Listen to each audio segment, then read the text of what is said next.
ईदगाह जाने वालों की टोलियां नजर आने लगी। सहसा तभी ईदगाह नजर आई।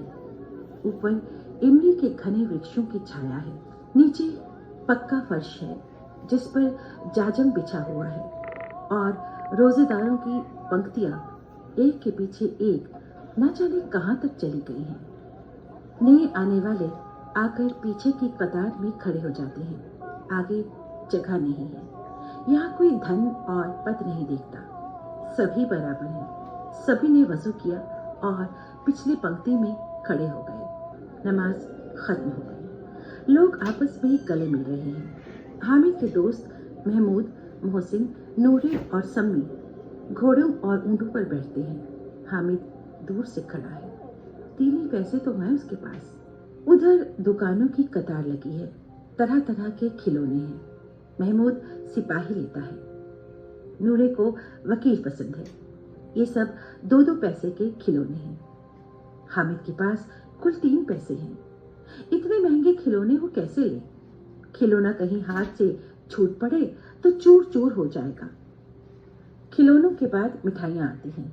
किसी ने रेवड़ियां ली हैं, किसी ने गुलाब जामुन और किसी ने सोहन हलवा। मजे से सभी खा रहे हैं। हामिद सबसे अलग है। उसके पास तो सिर्फ 3 पैसे हैं। मिठाइयों के बाद कुछ दुकानें लोहे की चीजों की और कुछ नकली गहनों की। लड़कों के लिए यहाँ कोई आकर्षण न था। वे सब आगे बढ़ जाते हैं। हामिद लोहे की दुकान पर रुक जाता है। कई चिमटे रखे हुए थे। उसे ख्याल आया, दादी के पास चिमटा नहीं है। तवे से रोटियां उतारती हैं तो हाथ जल जाता है। अगर वो चिमटा ले जाकर दादी को दे दे तो उनकी उंगलियां कभी न जलेंगी। घर में एक काम की चीज हो जाएगी। खिलौनों से तो बस थोड़ी देर की खुशी होती है। फिर खिलौनों को कोई आंख उठाकर नहीं देखता। ये तो घर पहुंचते पहुंचते टूट फूट कर बराबर हो जाएंगे। चिमटा कितने काम की चीज है। रोटियां तवे से उतार लो, चूल्हे में सेक लो। कोई आग मांगने आए तो झटपट चूल्हे से आग निकाल कर उसे दे दो।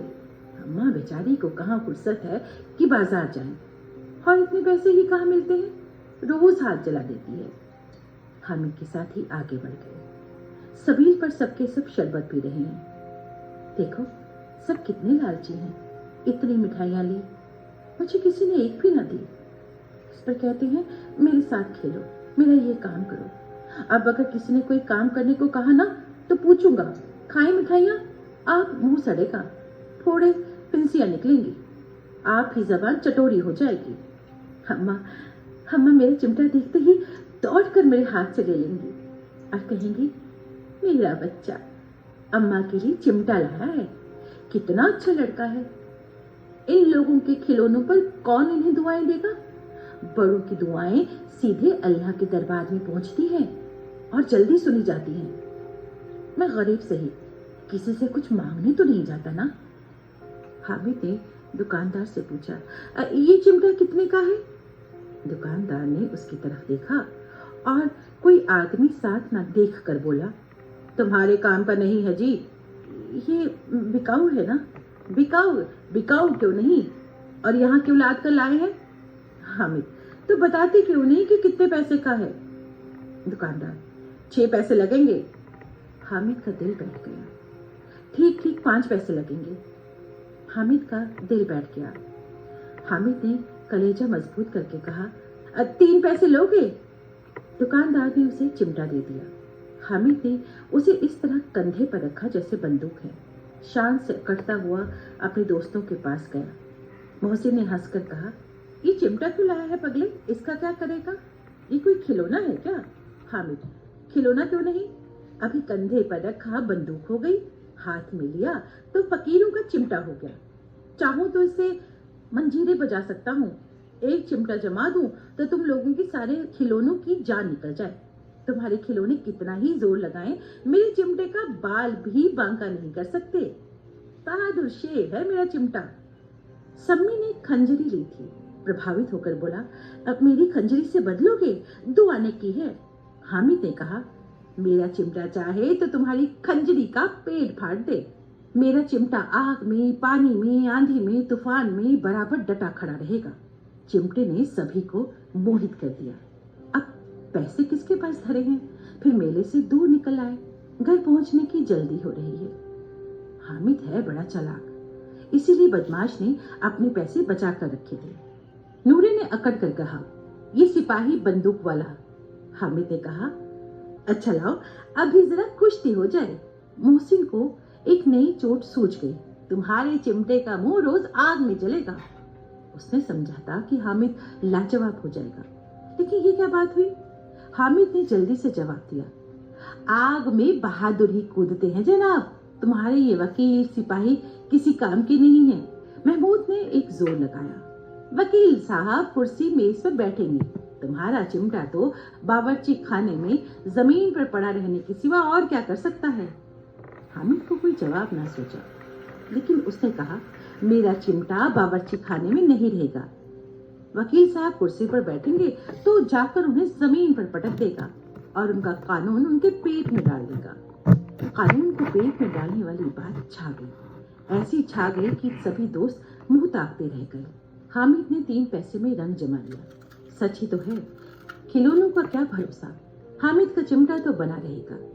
मोहसिन ने कहा, जरा अपना चिमटा दो, हम भी देखेंगे। 11 बजे गांव में हलचल मच गई। मेले वाले आ गए।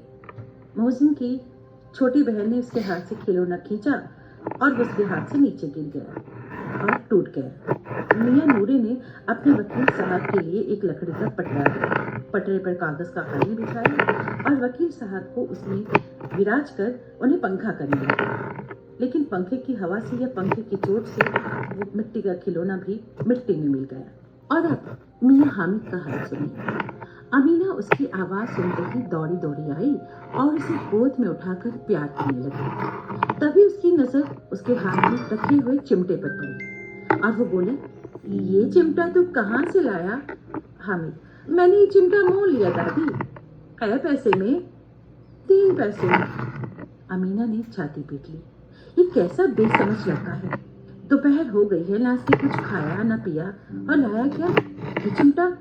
अरे सारे मेले में तुझे और कोई चीज ना मिली जो ये लोहे का चिमटा उठा कर लाया। हामिद ने अपराधी भाव से कहा, तुम्हारी उंगलियां तवे से जल जाती थी ना, इसीलिए मैंने इसे ले लिया। अमीना का गुस्सा एकदम प्यार में बदल गया। बच्चे में कितना त्याग, कितना सद्भाव और कितना विवेक है। दूसरों को खिलौने लेते और मिठाई खाते देखकर इसका मन कितना ललचाया होगा। इतना जब्त इससे हुआ कैसे? वहां भी इसे अपनी बुढ़िया दादी की ही याद पड़ी रही। अमीना का मन गदगद हो गया और वो रोने लगी। दामन फैलाकर हामिद को दुआएं देने लगी और आंसू की बड़ी बड़ी बूंदें गिराती रहती।